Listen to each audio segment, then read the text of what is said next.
Good morning, friends.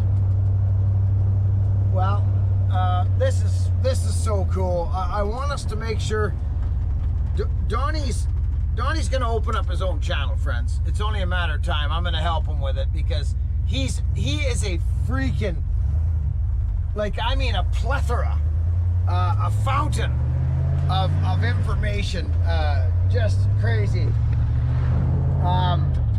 So I'm going to help him. He don't need to come to my channel to do what he's doing, but I wanted to get him in here so bad with us, friends, because I want to learn this stuff as I get older, and I want to have, you know, I want to keep McCULLOCH alive. I just do, and I know there's lots of others that do too. So between us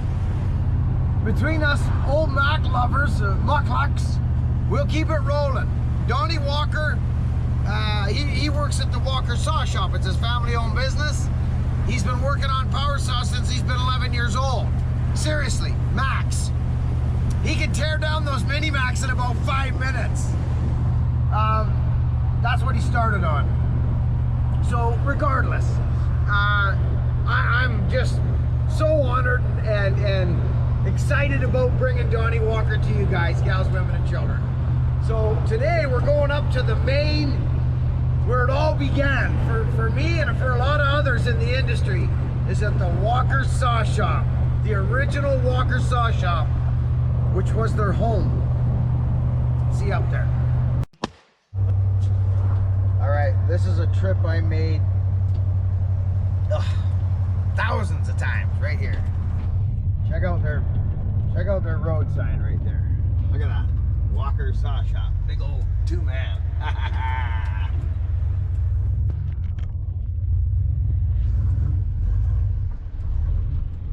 Walker Saw Shop.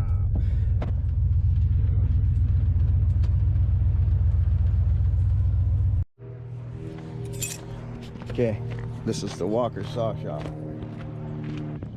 we are.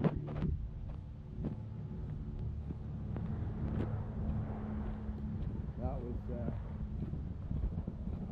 a faller that died.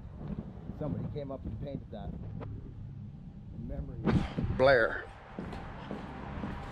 So this is where I used to come and skank out all the parts. They used to have a big wall of power saws here that people just, you know, they look at how beautiful it is down here, friends. Look at this. I hear Donnie grinding away on cylinders. Look at this, how beautiful this is down in here. See, here's some of the old carcasses here. There's still some left. Look at this old still parts there and everything, go-kart stuff. This is the saw shop. This is it. This is it. I'm very excited. Like, I mean very excited.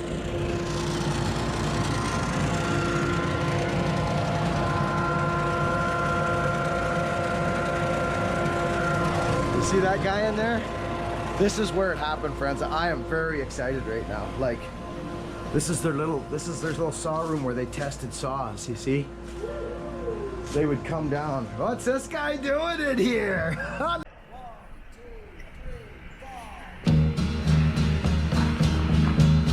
You know, I'll tell you though, what's cool is we all found each other through YouTube, okay?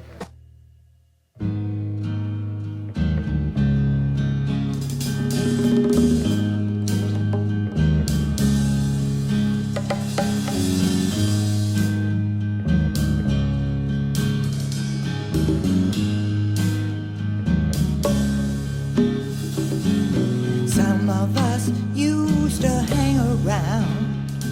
We were wheeler dealers. Now we're all watching what we eat, hanging out with healers. I don't know what makes us tick. We get too much and we get sick. So come on, baby, and heal me. Look at this man, Walker. This is actually a nice little shop. Oh, look at. You just taught me rocking. What did you just say? You just taught me rocking. Yeah.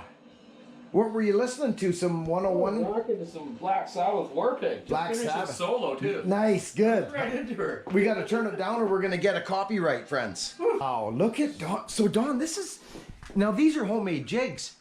Yep. Yeah, I made all these here are just different jigs for different models of saws. Okay. So some are older models, some are newer, and then I make new ones as I do new development on newer engines. Got it. And it looks... I try to do every different type of one. It looks to me you're doing some intake timing here. Yeah, I'm doing an Echo. I've Oh, which... done some piston work. This is a 600 Echo, CS 600. Oh, they're a great saw. Yeah, so it's got a really nice port design. Do you know, I've heard this by a lot of different fellas, Don, that the Echo stuff is just really good. Yeah, it is. You know. It's come a long ways, yeah.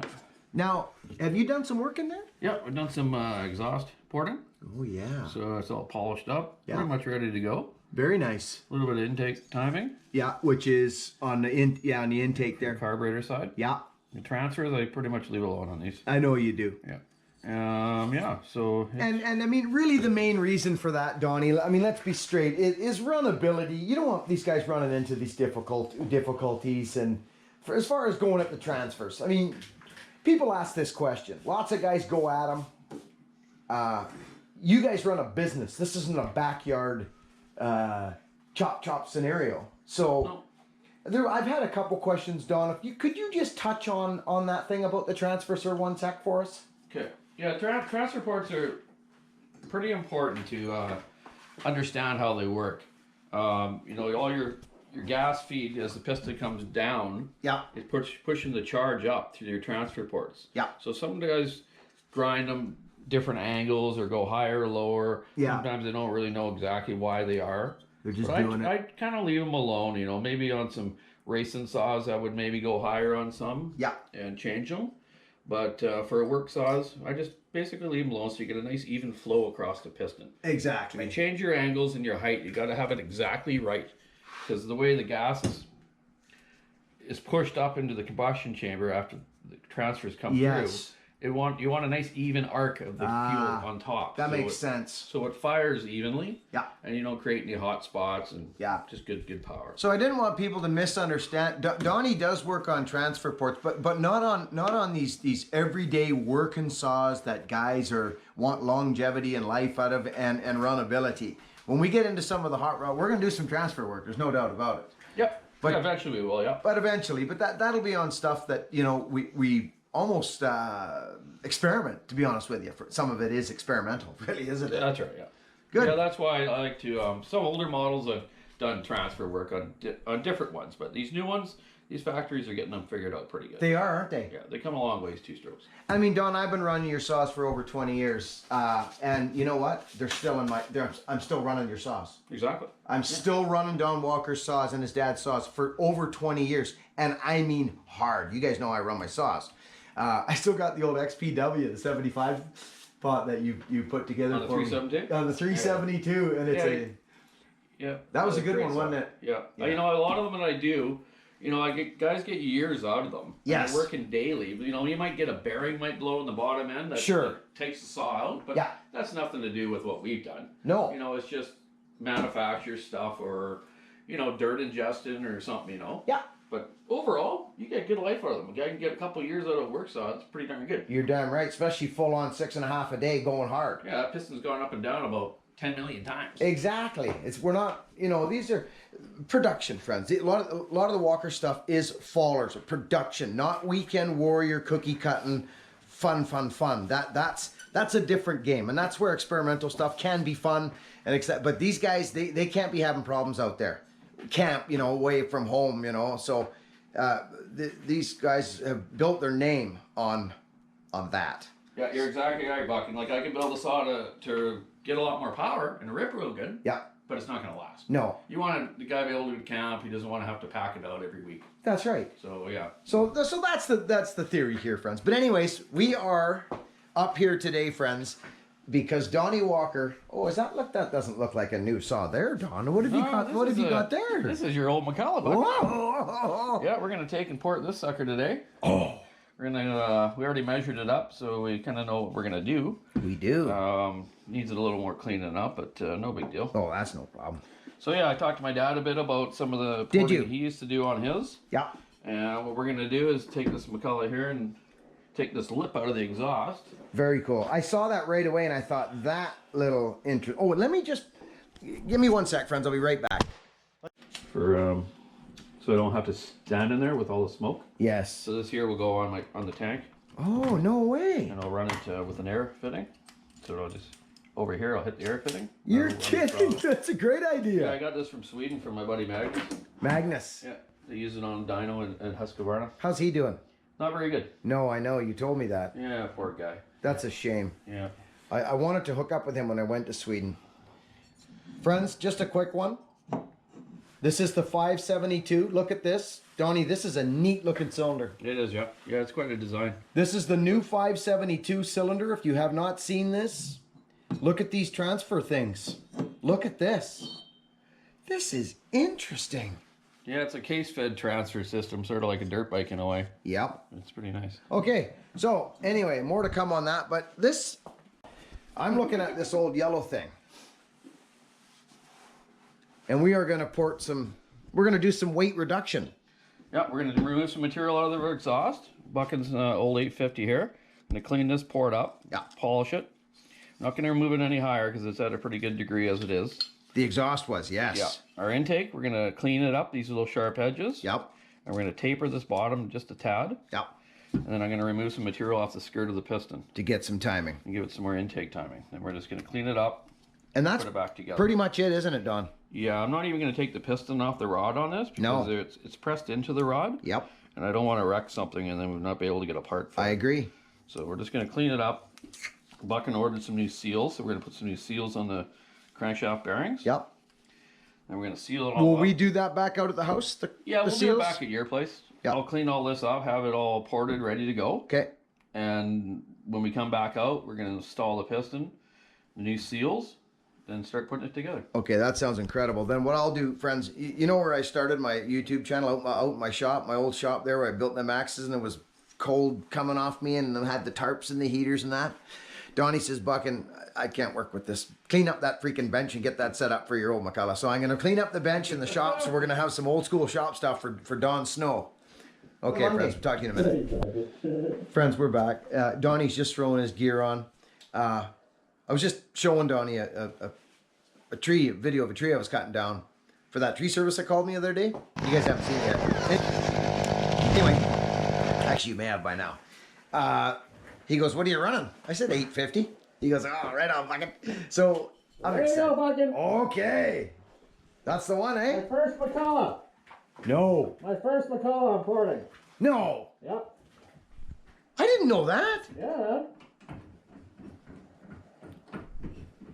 Okay, well, I did not know that. This is incredible. Wow. Your dad's done a few. Oh, Donnie, I'm so honored. I'm so freaking honored. It's gonna get loud, friends. I'll put the Woodman song on for you. 1, 2, 3, 4.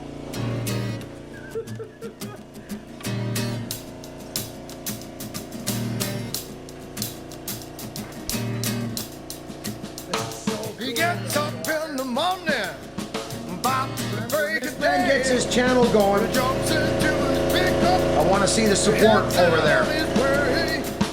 He's got one old coming. Myrtle is her name. She's a good old walk-talk. People and a straight zick was her fame. Rattling up that old logging road in search of a buckskin log. A few pulls on that McCulloch. She be laying on her dogs. He's a woodman. He's a woodman. He's a woodman. Use his logs to wipe his logs. He's a woodman. He's a woodman. Smells like sap and gasoline. He's a woodman. He's a woodman. He's living out his dream.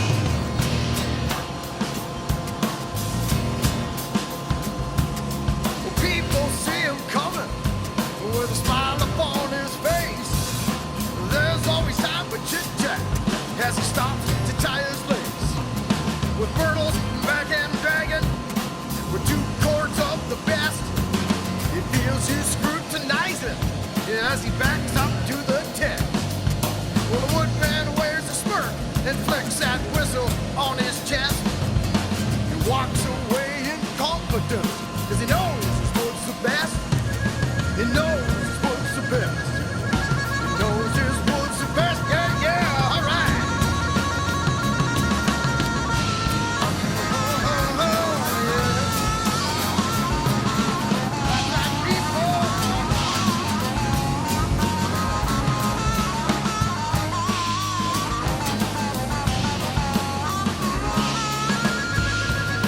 Here we go.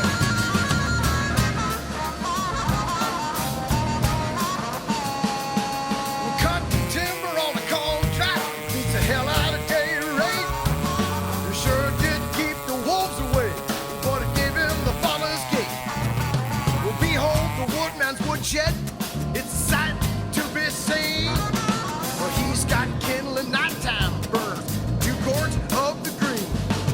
Well, people often ask him why he chose this game. Something about that power saw and the sand running through my veins. Oh yeah, just the smell of the 2-stroke, baby. Yeah, yeah, all the way through my veins.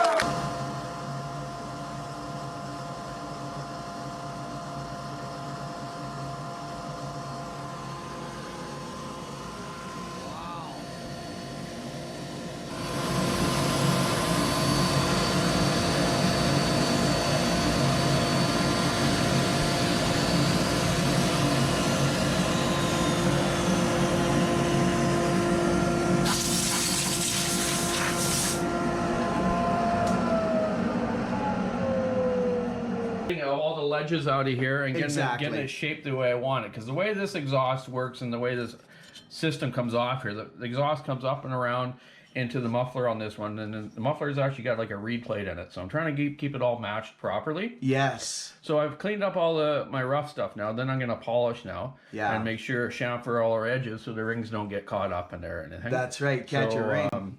Yeah, so that's my So that's very rough job anyways. Yeah, but that's lovely, Don. It's got a nice, Yep, and, nice and it's you- like you've chamfered out the edges as well. That's right. And I'm trying to keep a nice radius. The radius is like, say, half this circle. Yeah. So a 70-degree radius.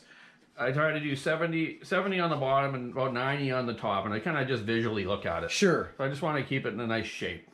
And all good racing engines are the same way. Okay. So intake, basically, Interesting. we're gonna do a similar way, but we're gonna just try to keep it all flat because that's the way the piston's designed, and there's not a lot of material in here. I don't want to get through and have a hole or anything. For gains, yeah. So yeah, so that's where we're at, and I'm gonna polish that part now, Okay. and then And each time work we on the go, intake after that. well, the neat thing about this, Donnie, is each time we go, you know, we do one.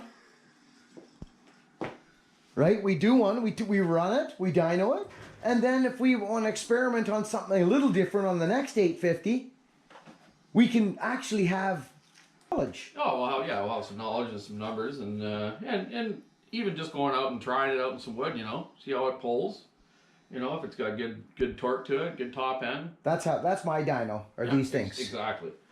I always try to make the saws so they're working at your like 9,000 to 9,800 RPM kind of range. Because that's when you're in the wood, that's the torque you want. It is, isn't it? I can rev a saw at 15,000 RPM, but it's not going to last very long. No. And you're not cutting at that speed. No, want you're not. it in the work zone torque area. Yeah. Just under, you're 10 grand, just under. Exactly. That's where you're. That isn't most working. horsepower is. Yeah, that's why you'll get a lot of ignitions that are governed. Pardon me. Governed ignition. Dolmar does it. Hogan saw that Bear Claw just ported is governed. I think I'm not positive. I think it's about 10 or 11. I think. Yeah, I just did a One yesterday, a Dolmar, a Makita. A Makita, yeah. Oh, which is a Dolmar. Models. It's a 79cc saw. Oh, It's so a what? beautiful motor. I did it yesterday, and the muffler I put dual pipe on it. Oh, I went and tested, and the guy sent it to me with like a little 24-inch bar. I put an 8-pin sprocket on it. Oh, she goes, man. They're scary. They're well, that's nice Dolmar, saw. isn't it? Yeah, Dolmar's So been around a what long can you time. say about the motor, Don? I say the motor is excellent. You know, they got some stuff on it. They don't have a full wrap handlebar, which would be nice. Yeah. Yeah, their mounts look a little weird, but you know what? The motor's awesome. The motor's It's good. old school, still got a carburetor that you can adjust. Yep. And meets the emission specs. So, yeah. So that would have been the 79. 7901 or something model. Yeah. Yeah. I wrote all the figures down at work there, and Where was the saw from? some guy in Victoria. He sent me a 572, and then now this is Dalmar, is Makita's. I love it. He's gonna like it for sure. He's gonna love it. It would be interesting to see what he thinks of it. Dalmars are good. So now we go for a little. Well, you just heard Don. I don't need to repeat myself. My gums flap as much as enough as it is already. What a treat.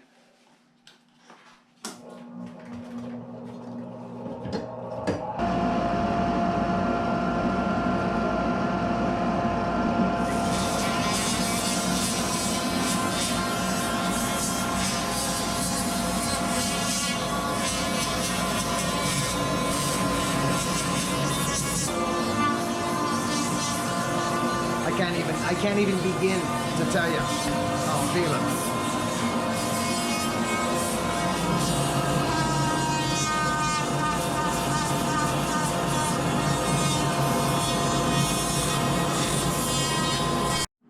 So that's looking clean, Donnie. Yep. So we got our exhaust port all ported. Let's have a look. Oh dear. Nice and shiny, no edges on it. You could almost have a little snack on top of that. Yep. And I was just showing Buck, and you know the combustion chamber in these McCULLOCHs. You notice it's a real nice deep pocket, eh? I noticed. And the way I base it is I call it the golf ball effect. You got to think of a golf ball as a hemisphere circle, right? Okay. So you've heard of Hemi engines? Yes. Hemisphere, man. So now if you look at that McCULLOCH combustion chamber compared to this Echo, Okay. you see it's quite shallow and kind of out around, right? Oh, it is. Not quite as good as design. Very interesting. Look Yeah. at how deep that is. Exactly. So, and it's got no compression release too, which also Ron Hartel, full famous logger sport guy, worked for Poulan. I remember Ron. He told me a compression release robs a 1/4 horsepower on a dyno. So I'm gonna try that one day. Taking the compression out. Yeah. They actually leak a little. They do. McCulloch's did, definitely. Yeah, McCulloch ended up having one on the side here, which is a better design. A little hole up there. Yeah, so that's what that is. Just below the combustion Oh, there it chamber. is there. Yeah, There's right the up in little there. hole, and there's your button there, right? Yeah. Where these guys that put them in the head like this, Oh. I don't like that design because I've had some stills where the compression release breaks, Yep. and where does it go? Right down Right into the engine and wrecks it. Yep. The ones on the side, like McCulloch has, Yep. or the older Huskies have, like a 390, That's right. 372. They had they them all on the have side. them on the side. It makes more sense. So what I do with a lot of the old stills and this Echo is I'll put a plug in there, a solid plug. You've done that to mine before. Yeah, I'll and, remove the compression release. yeah. And that way you're never going to have that problem. And if you can't start a power saw without a compression release, you're in the wrong game. Exactly. Now, Don, speak. Give me your opinion on Mr. Robert McCulloch in less than a minute. Oh, jeez. I mean, he was in. That was unique. He was a engineer, designer. Yeah. What do you call that? Really, he was an inventor. He was an inventor. We talked before about little things that he would just do as he went around, and His mind worked a lot of his engines too. They used in the army for drones. Yep. They would fly him up and shoot him out of the air or whatever, and he was just ahead of his time. He was really into the two strokes. He was. You're right. I don't want to put you on the spot, Yeah, but I mean, yeah. he made a major contribution to this industry. For sure, yeah. McCulloch was the leader. They were, weren't they? Yeah, and it's too bad that they went to the wayside, but Yeah. you can't. It's hard to compete with these big companies in Europe and Japan. In Japan, it is. Yeah. And the cost of labor too of probably the U.S. was a lot too, right? True. Yeah. So hard to say. But this is kind of neat because this is interesting on the port design on some of these. Donnie, is that a 90? That's a 390. Yeah. 390, and this is a 72. That's a 461. Oh, Still, yeah. Look at how narrow that gets in there. You notice their transfers are similar to like Huskies here, right? Yeah. How they're fed down through the base now, right? Oh yes. So I've been. What do you call that? It's just transfer ports. Yeah. It's, they call it scavenging ports. Yes. But yeah. Oh, look at So that. very similar design. Yes. This is you know, you look at their combustion chambers a little off. You know, it doesn't have that sharp edge. Yeah. Oh, look at that. What I like is this little edge right here. Yes. Now your piston's compressing up into your squish band area and the switch width here. Yep. And it really compresses it good into the combustion chamber. Interesting. Where when you have a rolled or an rolled edge like this, it doesn't give you as good of a fire to it. Place for leakage. Yeah, that's right.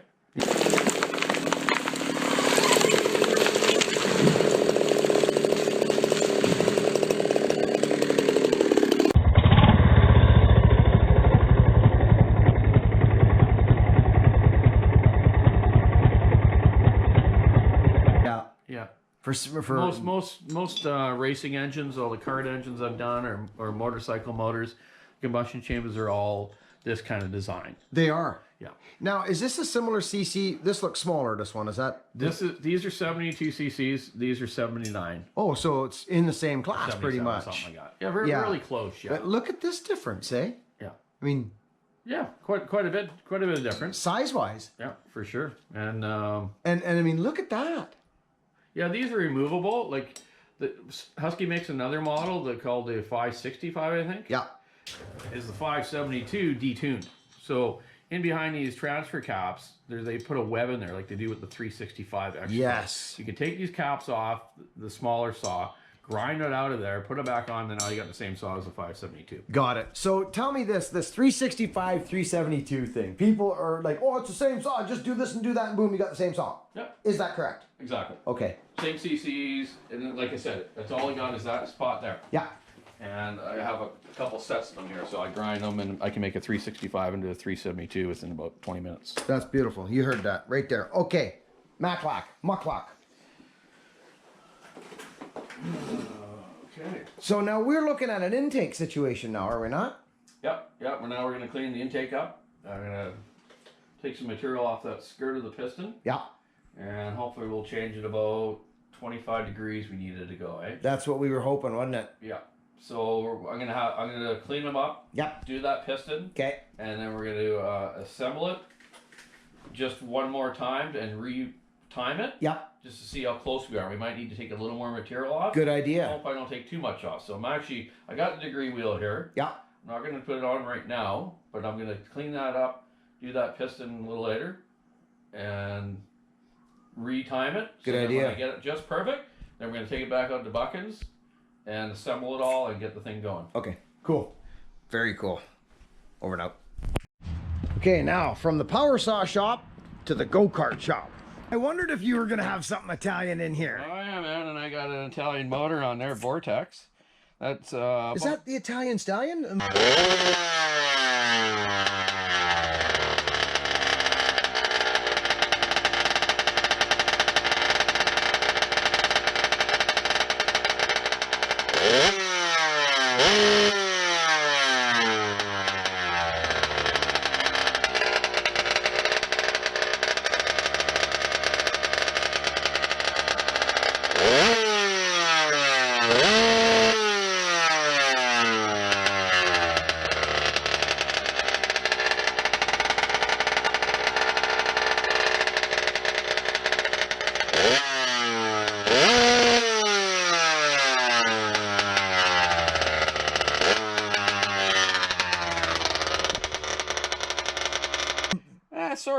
Sort of like that racing saw we did. Yeah. Almost the exact same motor, really. Is it? Okay, we leave the Walker Saw shop here today. Sven is going home to see my dog.